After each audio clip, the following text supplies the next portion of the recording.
ఒక పేద అబ్బాయి రోజూలాగే నడుచుకుంటూ వెళ్తూ రోడ్డుపై పడిపోయిన ఒక పాత గడియారం చూశాడు. అతను ఆ గడియారాన్ని తాకిన వెన్నంటనే అది ఒక్కసారిగా వెలిగింది మరియు మాట్లాడింది. నీకు ఒకే ఒక్క శక్తినిస్తాను. అదేమిటి? నన్ను ధనవంతుణ్ణి చేస్తావా?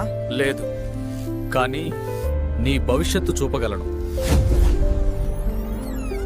అతను తన భవిష్యత్తును చూశాడు. ధనవంతుడు, ప్రసిద్ధుడు, కాని పూర్తిగా ఒంటరిగా. తల్లిదండ్రులు లేరు, స్నేహితులు లేరు, డబ్బు ఉంది, ఆనందం లేదు. ఇది ఎలా మార్చాలి? కాలాన్ని విలువ చేయి.